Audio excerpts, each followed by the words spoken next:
បងប្អូនទាំងគ្នាថ្ងៃនេះខ្ញុំមានគំរូរថយន្ត Mazda 2 ឆ្នាំផលិត023តម្លៃខ្ញុំលក់ជូនត្រឹមតែ 10000 ជាងទេ10000 ជាងបងប្អូនបាន Mazda 023ជាពិសេសបងប្អូនអ្នកដែលរឡាន2ឡាន sale លុយច្រើនគឺ Mazda នេះគឺត្រូវប៉ាន់តែម្ដងទី1ពន្ធផ្លូវ2ទី2សន្សំសំចៃជិះអត់មានស៊ីសាំងច្រើនទេ100គីឡូស៊ីខ្ទង់5ទៅ6លីត្រ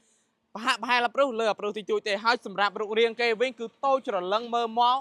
កាត់ស្ពណ៌ស្អាតមែនតើហើយបានពណ៌សសៀនទៀតខ្ញុំបញ្ជាក់បងប្អូនបន្តិច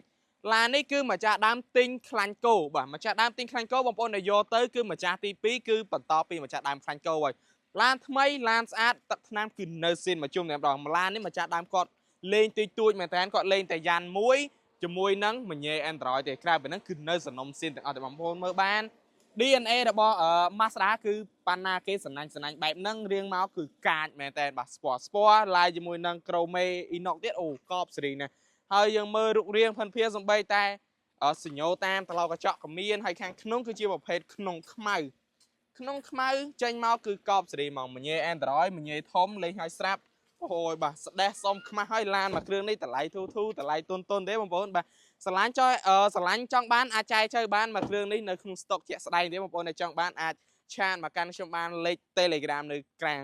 description ហ្នឹងបាទមើលបានស្លាកលេខខ្ពស់ BO ចាក់ដើមជីទៅតែជីដែរទេ2023ខ្លាញ់គោហើយបើថាជីយូរទៀតគឺមិនទេអញ្ចឹងបងប្អូនដែលត្រូវការចង់បានយកទៅជីលក្ខណៈគ្រួសារយកទិញឲ្យកូនយកជីទៅរៀនឬក៏ຕົកជីលក្ខណៈគ្រួសារទៅណាតណីយើងអាចជីប្រចាំថ្ងៃបានជំនួសម៉ូតូមកគ្រឿងនេះគឺត្រូវប៉ាន់ត្រូវតម្រូវការពុកម៉ែបងប្អូនទាំងអស់គ្នាតែម្ដងអញ្ចឹងចង់បានកុំភ្លេចណាទម្លាក់លេខទូរស័ព្ទមកក្នុង comment នឹងមួយខ្សែក៏បានដែរឬក៏ឆាតមកតាមលេខ Telegram ខ្ញុំដែលមានតម្លាក់នៅក្នុង description នឹងផ្ទាល់តែម្ដងបាទអរគុណ